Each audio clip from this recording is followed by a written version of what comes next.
As of May 2025, right now, today, the US government is considering significant budget cuts to Medicaid, Medicare, and Social Security. Where does that leave us? Hello, everyone, and welcome to SuttonsDaze. If you're new here, my name is Lisa, and we are all about pantry preparedness. And I am going to first tell you what I found as far as what the cuts will entail, and then second, what we can do to prepare for them moving forward. Okay, so this is nonpartisan. It's just what it is. Okay, so as far as Medicaid goes, the proposed budget includes approximately $880 billion in cuts to Medicaid over the next decade. So the good news is they're not trying to get it all back this year. The key provisions include work requirements, introducing mandatory work requirements for certain Medicaid recipients. I don't know what those details are. Potentially leading to 8.6 million individuals losing coverage by 2034. Eligibility verification, implementing stricter eligibility checks and reducing retroactive coverage from 3 months to 1 month. I don't know what the eligibility requirements are today and how they are, figuring those out. But I know that it takes a long time to get this kicked into gear. And so there will be a lot of people hurting really bad as they struggle through. And there's no way to kind of make up for it. They used to give you, or currently today, they give you 3 months of retroactive to kind of catch things up, right? And that's not going to happen anymore. So that's going to take some, I don't know. I don't know what people will do. I really don't. Funding reductions, eliminating 5% of federal funding boost provided during the pandemic and freezing state provider taxes, which could decrease federal matching funds. And then service limitations, prohibiting Medicaid funds from being used for children's gender-affirming care and restricting payments to nonprofits that provide women's medical services. So that's what's going to be cut. The next one is Medicare. Today, if you hit 65, then you, to the best of my knowledge, get bumped off of your typical health insurance and you get put on Medicare. And then you have to get a supplemental insurance if you want to boost that at all. And so it's kind of a good thing, kind of not. Depends on who you ask and what you're looking to have done. You know what I mean? But while direct cuts to Medicare are not explicitly detailed, the budget proposes a shift to Medicare Advantage, encouraging enrollment in Medicare Advantage plans, which may have more restrictions and higher out-of-pocket costs for beneficiaries.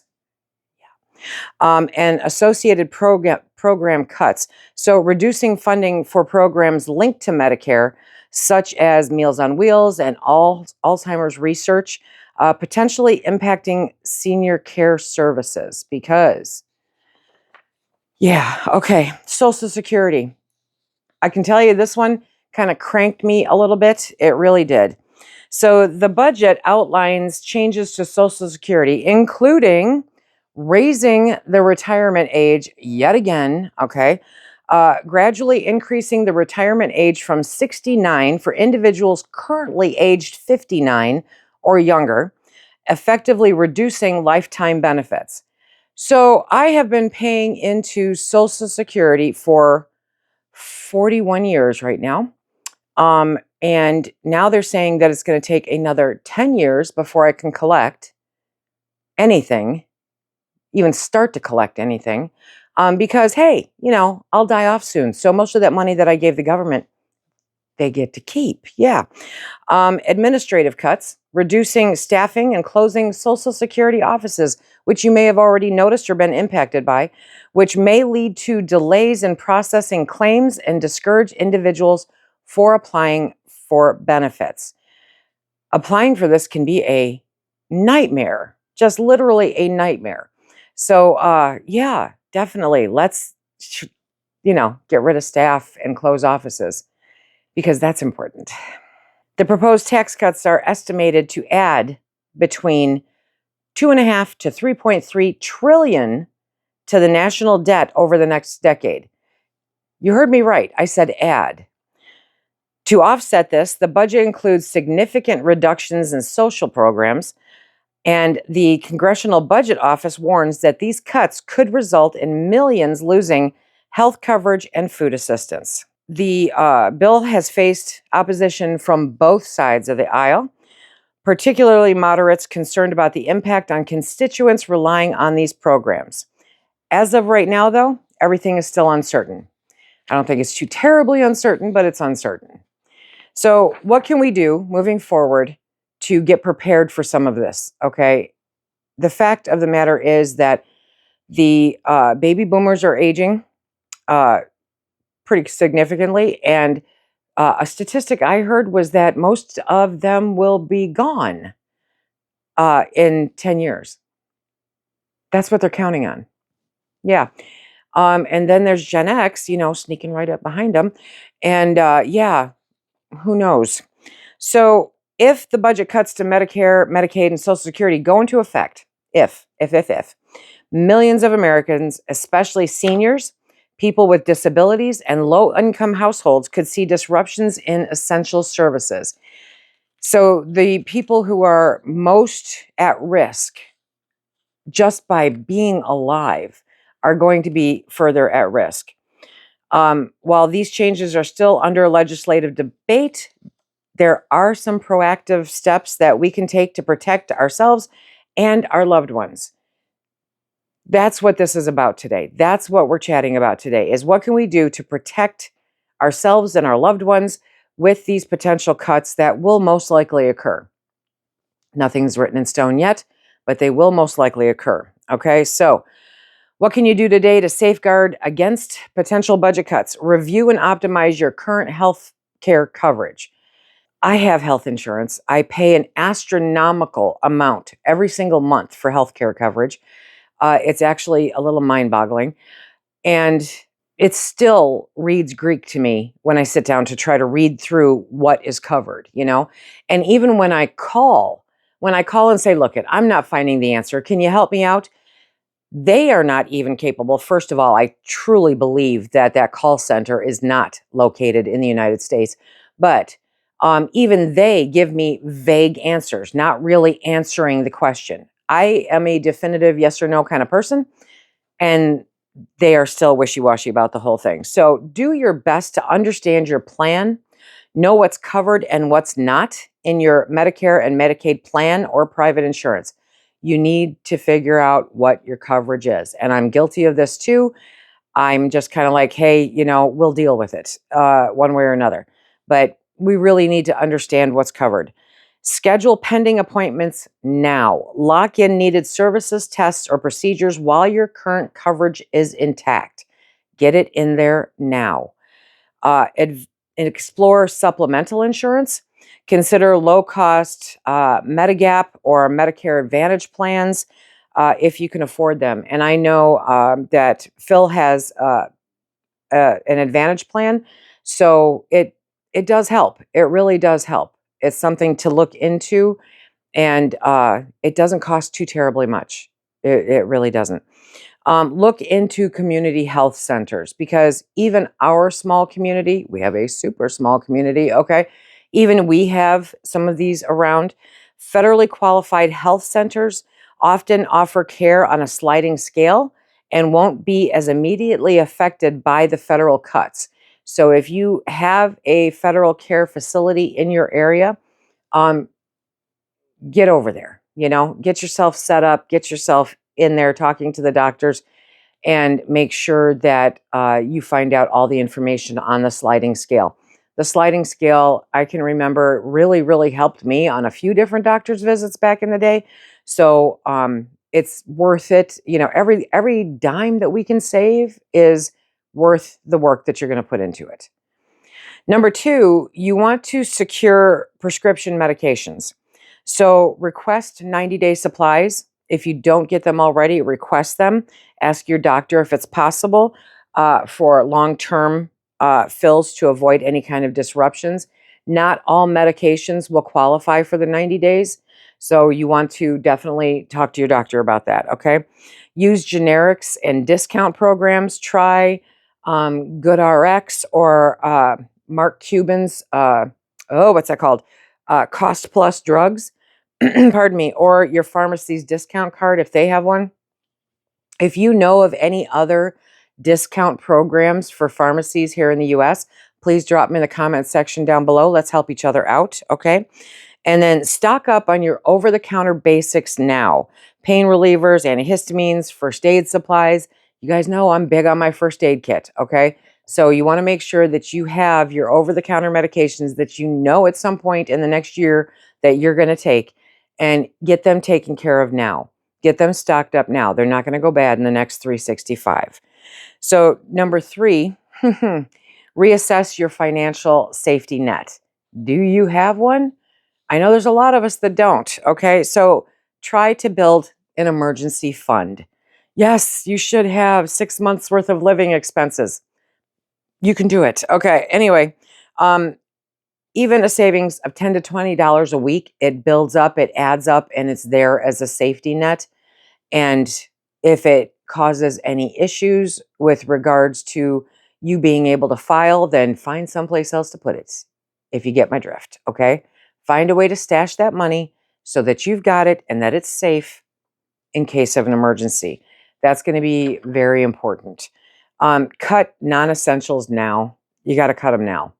If it's not essential, then get rid of it. Evaluate subscriptions, dining out, and unnecessary spending. And yeah, I know we just can't seem to get a whole bunch of joy out of this life lately, right? But doing that is going to make you stronger on the other end. In the days coming up, you will be stronger for cutting those now. I have been slowly going through and reducing or eliminating our extracurricular spending at the same time that I had to make another major purchase. But it's one of those things where it's like, okay, we're done. We're done. Even the vacation that we were thinking about is kind of up in the air right now because I don't know that I want to spend that money. Sorry, tourism, you're going to take one of the first hits. And then seek financial counseling. There are people out there are organizations out there, many nonprofits like United Way, NCOA, and local agencies on aging. They offer free support and financial counseling. So reach out to them. If they don't have it available now, ask them if they know anybody that does. Ask them if they can, set something up because it's needed. And that counseling can help you take a look at your spending. It can take a look at your bills. It can take a look at, how you are maneuvering through things. And hopefully you will not be as much in the red if you are in the red, and be able to add a little cushion to the upcoming stuff that's happening. Okay. Number 4, you want to maximize public benefits while they're still available. This is no different than taking advantage of a sale, okay? Get out there and use it now. If you can do it, use it now. Apply now if you're eligible. If you're borderline or delayed applying for Social Security, SNAP, Medicaid, or SSI, don't wait. Do not wait. Get out there this week. Do it today. Get out there, make it happen, okay? I know that folks that need to collect disability, that's already, I've seen people go over a year before they get approved. And if there's no retro pay, my God, what do people do? Because, yeah, I'm not going to go farther than that. If you were moving towards that, now is the time to do it, okay? Renew early. If your benefit renewal date is coming, complete the paperwork early. Get it in there early. Don't wait till last minute. Check your state level programs. These are going to be super important moving forward. Some states offer supplemental benefits, including senior food boxes, energy aid, or medication help. So definitely see where those are. Reach out to your local organizations. And if they don't offer it, they may be able to direct you to the organizations that do help. These are all things that can't be put on the back burner anymore. They need to take a front seat in priority. They really do. Number 5, get informed and advocate, okay? Stay updated. Follow trusted, nonpartisan sources like AARP or FFF or a Medicare Rights Center. They're nonpartisan and they will keep you updated on what is happening and what to expect coming forward, or if it's not going to be as bad as what it looks like is being passed right now. Call your representatives, call them, leave a message, email them, write them, do whatever you have to do. Let them know how these cuts will directly impact you or your community. They need to know, they need to hear it. So, yeah, don't think that they know. They don't. And if they even care, which I don't think most of them do. Join advocacy groups if that's your kind of thing. So again, local chapters of ARP, senior citizens disability groups, and churches often organize calls to action. And it's really unfortunate that this needs to happen, but it does. The squeaky wheel, you know what they say, okay? That's the one that gets the attention. So squeak, make some noise, make some noise. You need to build community support. And I know you guys, because I know a lot of you don't people and you don't like people, okay? Share resources with your neighbors, pool rides to doctors, split bulk medications, or share over-the-counter items. There's different things that you can do to help each other out to get through the tough times. If you can find a few people who are your people, then it makes it that much easier to limp through this. Get on wait lists for local aid. Get on the wait list. Trust me. Meals on Wheels. I'm not, they serve a purpose. They really do. They do serve a purpose, and I appreciate them being there. But the food sometimes is not the greatest, and sometimes it's like way salty. I remember that was my mother's number one complaint, and the number one complaint I've heard from a bunch of people is that it's super salty. So, try to see what can be done about that, but better to learn now than to wait until you really need it and have no other choice. So get on those lists. Senior centers, housing support groups are often prioritized by need. You need to make sure that they know that you believe that you need it, okay? Or that you think you're going to need it. Get on those lists now. Number 7, strengthen your preparedness at home. And this is what we do. This is what we do, okay? We are trying to become as prepared as we can so that we can face the trials, tribulations, and emergencies that come up in the future. This is not doomsday preppers. This is not the end of the world as we know it. This is, how do I get through next month when they've cut off any help that I got? That's what we need to take a look at. So if you can, stock up on your basic supplies, non-perishable food, hygiene products, and household items. It's time to drill down and realize that you don't need 15 different kinds of cleaner and foo-foo smelling laundry, okay? You need clean clothes, and you need to be able to keep your house clean. Keeping your house clean is as simple as a gallon of bleach. I cannot believe how expensive that has gotten. Maybe, some water, some vinegar, and, those 3 things right there will take care of a multitude of your cleaning without anything else needed. That's literally all that you need. So you're disinfecting. The vinegar is great for windows or anything else that you need to clean. It's fantastic. And water, because, it's water. Take some time, turn off Netflix. Take some time, have paper and digital copies of prescriptions, procedures, and your insurance ID. You want to try to make copies digitally and have the paper, okay? And maybe a couple copies of the paper of organizing your medical records. That is something that I have taken on wholeheartedly. Phil even has a copy of my driver's license, okay? Because it's been necessary a couple times. So making sure that you have all of this available handy at the ready, one in your emergency file box with all of your important, paperwork and stuff. And if you have a digital copy of the medications you're currently taking, your insurance, all of that fun stuff, your prescriptions, if you can keep that on your phone as well as maybe an external hard drive on your computer, saves a lot of time and trouble. A lot of time and trouble. You need to also sit down and create a care plan. Okay, especially if you're a caregiver or have chronic conditions. And I know there's a lot of us out there that have chronic conditions. Plan ahead for care access. This is basic planning. This is something that you should be thinking about. Okay, what are you going to do in the future? How is this going to be handled in the future? How is this going to be handled as this chronic issue becomes more of an issue than it is today? That's something that we all need to sit down and take a look at. You can't control what happens in Congress. I think we've all figured that out, right? But you can control how prepared you are. You really, really can. So, taking small, consistent steps today, it's not too late. Start. It's not too late. It's too late if you don't start at all.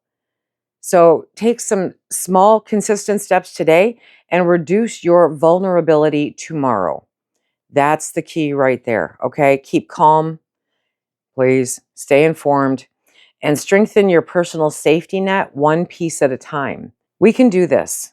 We can do this for ourselves. We can do this for our loved ones. We can do this for our communities. We have to. We really, really do have to. Like I said, it's not the end of the world as we know it, but it is going to make everyday living for a lot of people, very, very difficult. So the more that we can do as a community to boost each other up, to hold each other up, and to support each other with information on who to go or where to go or what to do, hugely beneficial, hugely beneficial. So I hope that you will join us as we keep trying to plug along and become better prepared moving forward. If you want to check out different ways that you can become better prepared, check out this playlist right here. And until next time, everybody, be safe and keep stacking it to the rafters, my friends.